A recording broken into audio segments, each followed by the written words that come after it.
मैं सिधा को एक छोटे से टीले के पीछे ले गया, जहाँ से मंदिर वाली चौकी ज्यादा दूर नहीं थी। बंकर और लंगर खाने की बत्तियां रोशन हो चुकी थीं। दरख्तों के नीचे जो नया कमरा बना था और जिसमें नौरीन कैद थी, उसकी अकबी दीवार हमारी तरफ थी। अकबी दीवार के कोने पर भी एक बल्ब जल रहा था। मैंने एक तरफ इशारा करके कहा, सिधा वो सामने वाली बत्ती बंकर की है, जहाँ सूबेदार मेजर बैठा है। उसके बाहर दाएं जानिब मशीन गन का मोर्चा है। सामने वाली बत्ती लंगर खाने की है। सबसे पीछे और हमारे करीब जो दीवार पर बल्ब जल रहा है, उस जगह मेरी रिश्तेदार नौरीन तैद है। सिदा की सांप जैसी आंखें अंधेरे में भी बड़े एतमाद से एक एक चीज का जायजा ले रही थी। उसने पूछा, इस कमरे के बाहर कितने सिपाही पहरा देते हैं? मैंने उसे बताया कि कमरे का दरवाजा दूसरी जानिब है और दरवाजे के बाहर 2 संतरी ड्यूटी पर होते हैं। उसने पूछा, इसके अलावा तो कहीं मशीन गन नहीं है? मैंने कहा, मेरे मुशाहिदे के मुताबिक तो किसी दूसरी जगह मशीन गन पोस्ट नहीं। सिदा मुस्कुरा दी, और अगर दूसरी मशीन गन निकली तो वो मेरे सारे आदमियों को भून कर रख देगी। मगर रघु, तुम मेरे स्वामी हो, मैं तुम्हारे लिए सब कुछ कर सकती हूँ।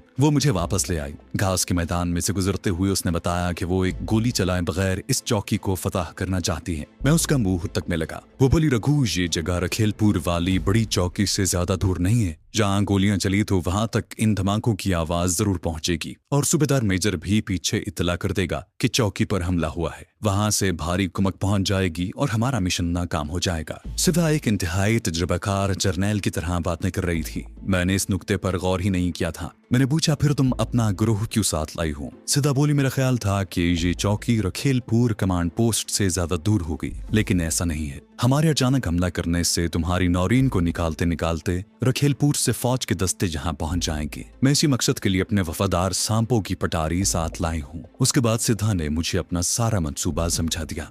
गिर के जंगल में दाखिल होते होते रात गहरी हो गई थी। डाकू अंधेरे में दरख्तों के दरमियान पड़े थे। किसी जगह मोमबत्ती की रोशनी भी नहीं हो रही थी। भगवा डाकू अंधेरे से निकल कर आ गया। सिदा ने उसे हाथ के इशारे से वापस अपने पहरे पर जाने को कहा और अपने घोड़े पर बंधी सांपों की पटारी लेकर मेरे पास आ गई। उसने अपनी जैकेट की जेब में से एक रुमाल निकाल कर उसे मेरे बाजू पर रगड़ा और फिर सांपों की पटारी का ढकना उठाकर उसे अंदर डाल दिया। अंधेरे में मुझे सांपों की फुनकार की आवाज सुनाई दी। सिदा ने रुमाल बाहर निकाला और पटारी बंद के बोली, अब इन सांपों ने तुम्हारे जिस्म की बू ले ली है। इस रुमाल में मेरे जिस्म की बू भी शामिल है। अब ये सांप तुम्हें कुछ नहीं कहेगा। इन्हें मेरे गिरोह के सारे आदमियों की बू का भी एहसास है। ये आदमखोर सांप है। सांप आदमी को उस वक्त तक नहीं डसता जब तक के आदमी उस पर हमला न करे, लेकिन इन सांपों को मैंने खासी तरबियत दे रखी है। ये इंसान के दुश्मन हैं और उसकी बू पर लपकते हैं, और जब तक उसे डस कर हलाक न कर दें तब तक चैन नहीं लेते। इन्हें सिवाय मेरे आदमियों और अब तुम्हारे हर इंसान के खून की प्यास रहती है। जो काम मेरे साथियों की राइफलों ने करना था,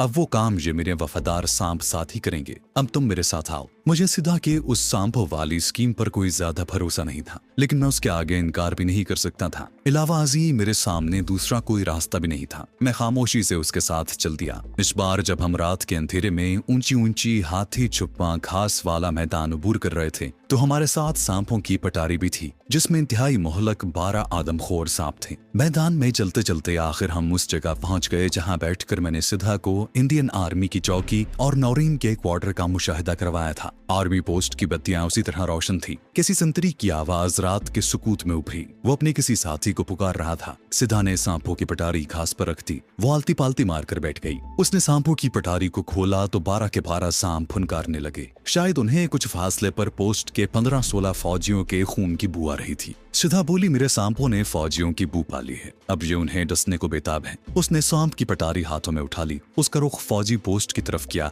और उन्हें अंधेरे में घास पर उलट दिया। सांप घास में गायब हो गए। सिदा ने कहा, अब ये सांप इंसानों की बू पर उन फौजियों के पास पहुंच जाएंगे जो पोस्ट पर मौजूद हैं। हो सकता है इनमें से कुछ मारे भी जाएं, लेकिन ये किसी इंसान को जिंदा नहीं छोड़ेंगे। ये इंसान का खून पीने में बड़े वहशी हैं। ये चाहे खुद मर जाएं, लेकिन फौजियों को डसकर उनके खून के चंद कतरे पीने में जरूर कामयाब हो जाएंगे। मैंने पदरे परेशान होकर कहा, फिर तो ये नौरीन को भी डस लेंगे। सिदा बोली, नौरीन के कमरे का दरवाजा रात को बंद होगा। ये बाहर वाले फौजियों को ही डसेंगे, बंद कमरे में दाखिल नहीं होंगे। सिदा के पास उसकी 303 की राइफल मौजूद थी। नौरीन को डसने के एहतमाल का ख्याल उसे भी नहीं आया था। जवाब तो उसके पास मौजूद था, मगर वो परेशान सी हो गई। बोली भगवान न करे कि तुम्हारी नौरीन के क्वार्टर का दरवाजा खुला हो, ऐसा नहीं होना चाहिए। अच्छा तुम इस जगह घास में छुपे रहना, मैं अभी आती हूँ। इससे पहले कि मैं सिद्धा को रोकूं, वो एक चीते की तरह छलांग लगाकर मेरी नजरों से गायब हो चुकी थी। मैं अंधेरी रात में कुछ फासले पर लगे उस बल्ब को तक रहा था जो नौरीन के क्वार्टर की दीवार के अकब में जल रहा था। सिद्धा उसी तरफ गई थी।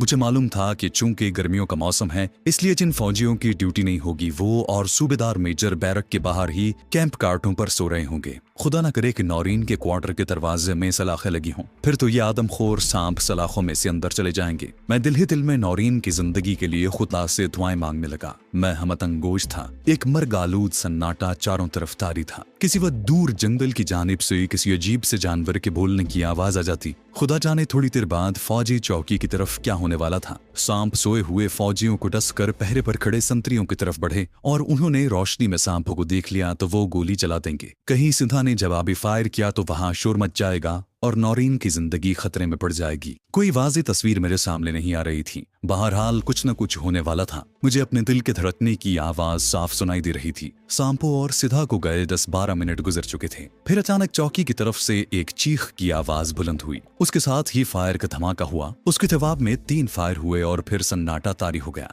ये सन्नाटा गोलियों के धमाकों से ज्यादा दहशतनाक था। न जाने वहां क्या हो चुका था। मैं उधर जा भी नहीं सकता था। अगर कोई फौजी वहां मुझे देख लेता तो मैं वापस कैप्टन सिंह के पास नहीं जा सकता। मैं अपनी जगह दुबका बैठा रहा। सांपों की खाली पटारी मेरे पास ही पड़ी थी। पोस्ट की जानिब से मशीन गन चलने की आवाज नहीं आई थी और दोबारा राइफल का फायर भी नहीं हुआ था, जिसका मतलब यही था कि सांपों ने अपना काम कर दिया था। मेरा दिल इस खौफ से लरज रहा था कि कहीं सांपों ने नौरीन को भी ना डस लिया हो। फुनकारों की आवाज आई। मैं पीछे हट गया। सितारों की फीकी रोशनी में मुझे कुछ सांप तेजी से घास पर रेंगते नजर आए। वो पटारी में घुस गए। सांप अपना मिशन पूरा करके वापस आ रहे थे। मेरी आंखें नौरीन के क्वार्टर की तरफ लगी थीं। अकबी दीवार वाला बल्ब उसी तरह रोशन था। वहां एक मुहीब सन्नाटा छाया था। फिर मुझे 2 इंसानी साए भागते हुए अपनी तरफ आते नजर आए। मेरा दिल धड़क उठा। मैं आंखें फाड़े देख रहा था। साए करीब आए तो मैंने सिद्धा को पहचान लिया। उसके साथ एक दुबली पतली लड़की थी जो झुकी झुकी भाग रही थी। मेरी जान में जान आई। ये यकीनन नौरीन ही थी। सिद्धा मेरे पास आकर बैठ गई।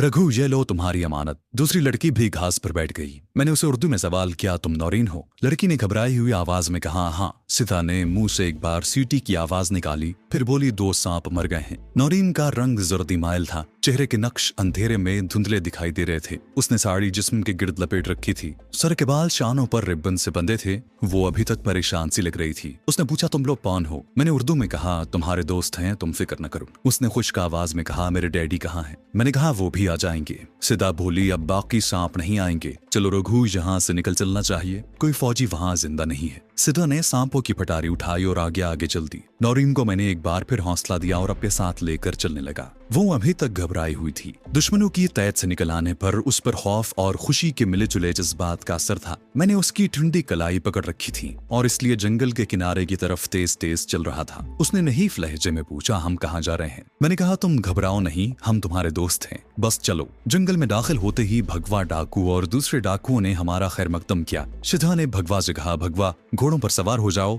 हम वापस अपने ठिकाने पर जाएंगे। एक घोड़ा इस लड़की के लिए ले आओ। थोड़ी देर बाद मैं, नौरीन, सिद्धा और उसके गुरोह के डाकू घोड़ों पर सवार गिर के घने जंगल में से गुजर रहे थे। हम सब खामोश थे। कोई किसी से बात नहीं कर रहा था। सिर्फ घोड़ों के टापों की आवाज आ रही थी। जंगल से निकले तो रात के अंधेरे में ऊंची नीची टेकरियों वाला मैदान सामने फैला हुआ था। ये मैदान व्यू बूर कर गए। अब सामने तिराई के जंगलों का घना सिलसिला शुरू हो गया था। जब हम लोग तिराई के जंगल वाली कमीनगाह में वापस पहुंचे तो रात का पिछला पहर हो चुका था। डाकू घोड़ों को लेकर दरख्तों में चले गए। मैं और सिद्धा नौरीन को लेकर गार में आ गए। सिद्धा ने भगवा से कहा कि लड़की के लिए बकरी का दूध लेकर आओ। गर्म दूध पीने के बाद नौरीन ने गार में चारों तरफ देखकर कहा, तुम लोग मुझे कहाँ ले आए हो? सिद्धा ने मोमबत्ती रोशन कर दी। उसकी कलाई से लिपटा हुआ सांप देखकर नौरीन सहम कर पीछे हट गई। बोली, ये सांप मुझे डस न ले। सिद्धा ने तहकहा लगाया और हिंदी में कहा, तुम हमारी मेहमान हो, तुम्हें ये सांप कुछ नहीं कहेगा। फिर मेरी तरफ मुतवज्जे होकर तमिल जबान में कहने लगी, रघु मेरे स्वामी, अगर तुमने इस लड़की से शादी की तो मैं आग जलाकर इसमें कूद जाऊंगी। इस अचानक बात पर मैं संभल कर बोला, सिद्धा तुम कैसी बातें कर रही हो? ये मेरी बहन है।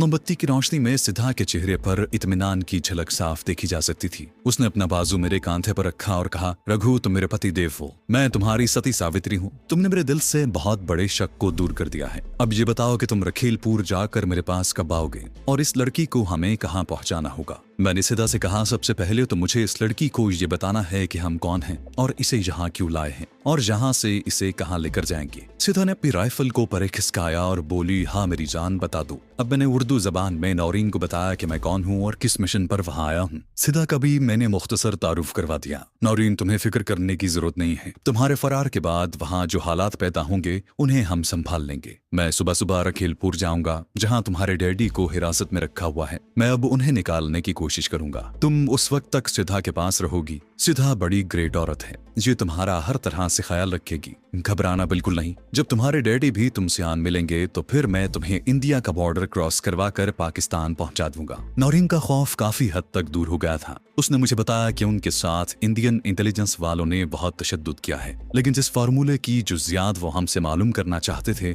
मैंने और डैडी ने अभी तक नहीं बताए। हमने उन्हें यही कहा कि इस फार्मूले के बारे में हमें कुछ नहीं मालूम। वो अपने एटमी प्रोसेसिंग के फार्मूलों के बारे में हमसे जरूर मदद लेते रहे। अब वो हमें मजीद तशद्दुद और पुछगिछ के लिए राजस्थान के किसी खतरनाक तले में भेजने वाले थे। मैं नौरीन की बातें बड़े गौर से सुन रहा था। इतने में मुझे खर्राटों की हल्की हल्की आवाज आई। मैंने देखा कि सीधा दीवार से टेक लगाए सो गई थी। उसका सांप बेटा उसकी कलाई से उतरकर दीवार की तरफ बढ़ रहा था। नौरीन बोली, ये औरत कोई डाकू है या सपेरन, जिसके सांपों ने वो काम दिखाया जो फौज की पूरी कंपनी में ही कर सकती थी। एक सांप मेरे क्वार्टर की तरफ भी आ रहा था कि ये औरत किसी तरफ से निकल आई और इसने उस पर फायर करके उसे मार डाला। फिर ऊपर से फौजियों ने गोलियां चलाई, मगर उन सांपों ने उन्हें डसकर उनका काम तमाम कर दिया। मैंने कहा, ये सिधा है, मेरी बहुत पुरानी दोस्त है। कभी पाकिस्तान में मुलाकात हुई तो तुम्हें अपनी पूरी दास्तान सुनाऊंगा। ये दास्तान तिलिस्म होशरुबा से कम नहीं। नौरीन फिक्रमंद होकर बोली, मुझे अब डैडी की तरफ से परेशानी है। मेरे फरार के बाद उन पर बड़ी सख्ती की जाएगी। मैंने कहा, उन पर सख्ती करके भारतीय इंटेलिजेंस को कुछ नहीं मिलेगा। हाँ, तुम्हारी तलाश में वो जमीन आसमान एक कर देंगे। बहरहाल अब तुम आराम करो, सुबह मैं तुम्हारे जागने से पहले यहाँ से निकल जाऊंगा। सिधा तुम्हारी बड़ी हिफाजत करेगी। मैं बहुत जल्द तुमसे आन मिलूंगा। तुम्हारे डैडी को मैं ये पैगाम पहुंचाने की जरूर कोशिश करूंगा कि तुम खैरियत से हो। और हाँ, सिधा बड़ी अच्छी औरत है। ये देखने में वहशी लगती है, दिल की बहुत अच्छी है। मैं सिधा से पहले ही उठ बैठा। मैं दरख्तों में एक जगह सोया था। सिधा और नौरीन गार में सोए थे। सिधा ने उठते ही डाकुओं को कूच का हुक्म दिया। डाकू चलने की तैयारियों में मसरूफ हो गए। मैं भी चलने को तैयार था। सिधा मेरे पास आई। वो नदी में या किसी तालाब में नहा कर आ रही थी। उसके स्याह बाल खुले थे और कान के ऊपर सुर्ख फूल लगा था। बाजू भी खुले थे और सांप बेटा कलाई से लिपटा था। वो मुझे बड़ी अदा से बाजू से पकड़कर एक तरफ ले गई और तमिल जबान में बोली, रघु अब मुझसे अलग न होना, जल्दी मेरे पास आ जाना। मैं आंखें बिछाए तुम्हारा इंतजार करूंगी। मेरा प्रोग्राम ये है कि मैं अपने ग्रोह को लेकर गिर के जंगल से बहुत दूर निकल जाऊंगी, क्योंकि पहले तो पुलिस मेरे पीछे थी, अब फौज भी मेरा ताकुब करेगी अगर उन्हें शक पड़ गया तो। बहरहाल तुम्हें अपना ठिकाना बता देती हूँ। गिर के जंगल के जुनूब में दरियाए घार तक बहता है। इस दरिया के पार 7 कोस के फासले पर अमरेली का चौका ढाबे शुरू होता है। ये 3 कोस लंबा वीरान इलाका है। आगे निरोला की चट्टानों की वादी है। इस वादी में दिन के वक्त भी डर के मारे कोई नहीं जाता, क्योंकि ये वादी जहरीले सांपों से अटी पड़ी है। उस वादी में पश्चिम की जानिब एक पहाड़ी है जिस पर बड़ी बड़ी चट्टानें सर उठाए खड़ी हैं। मेरा ठिकाना इस पहाड़ी के दामन में होगा। तुम जब उस पहाड़ी के दामन में पहुंचोगे तो मेरे आदमी खुद तुमको मिल जाएंगे। और हाँ, सांपों की वादी से मत घबराना, तुम्हें उस इलाके में कोई सांप नहीं काटेगा। मैंने सिथा को उसको दिया हुआ मन का दिखाया तो खुश होकर उसने मुझे अपने साथ लगा लिया। बोली, तुमने मेरी निशानी अभी तक अपने पास रखी है। फिर उसकी आंखें उदास होकर एक तरफ जम गईं। रघु, मुझे अपना पहला सांप बेटा बहुत याद आता है, जिसको इस दुनिया वालों ने पांव से कुचल डाला। उसके हलक से सिसकार की आवाज निकली और बोली, मैं अपने बेटे का इंतकाम मरते दम तक लेती रहूंगी। मैं सीधा से रुखसत होकर तेराई के जंगल में नदी की तरफ चलने लगा। ये नदी आगे चावड़ गांव के करीब से खम खाकर गुजरती थी। मैं चाहता था कि चावड़ गांव वालों की मदद से अपने कमांड पोस्ट पहुंचूं, ताकि कैप्टन सिंह और दूसरे फौजियों को शक न हो कि नौरीन के अगवा में मेरा भी हाथ हो सकता है। चावड़ गांव वहां से ज्यादा दूर नहीं था। मैं सूरज निकलते ही उस गांव में पहुंच गया। ये एक अच्छा खासा गांव था। मैं पूछता हुआ पटेल के घर पहुंच गया। उसे बताया कि मैं रखेलपुर की फौजी पोस्ट के कैप्टन सिंह का अर्दली हूँ। जंगल में शिकार खेलने निकला था, रास्ता भूल गया। मुझे वहां पहुंचा दो तो तुम्हें इनाम दूंगा। पटेल खुद भी किसी फौजी अफसर को खुश करना चाहता था और मुझे जल्दी ही मालूम हो गया कि वहां से रखेलपुर वाली फौजी पोस्ट 10 किलोमीटर के फासले पर है। उसने मुझे रोटी और चाय दी, फिर घोड़े पर बिठाकर एक आदमी के साथ कर दिया। मैं 10 साढ़े 10 बजे अपनी कमांड पोस्ट पर पहुंच गया। कैप्टन सिंह अपने ऑफिस के बाहर टहल रहा था। उसके अंदाज में बेचैनी थी। ये बेचैनी क्यों थी मैं उसे बेहतर तौर पर समझ सकता था जब मैंने उसे सैल्यूट मारकर बताया कि मैं किस तरह 2 रोज तक जंगल में रास्ता भूल कर भटकता फिरता रहा हूँ और चावड़ के पटेल ने अपने आदमी को साथ किया तो यहाँ पहुंचा तो उसने मुझे धक्का देकर पीछे गिरा दिया। गुस्से में गर्जा बकबक बंद करो, मैं पहले ही परेशान हूँ, दफा हो जाओ यहाँ से। मैंने खुदा का शुक्र अदा किया कि उसे मुझ पर जरा सा भी शक नहीं हुआ। मैं हाथ बांध कर सलाम करता हुआ लंगर खाने की तरफ चला गया। पटेल का आदमी घोड़ी लेकर चला गया।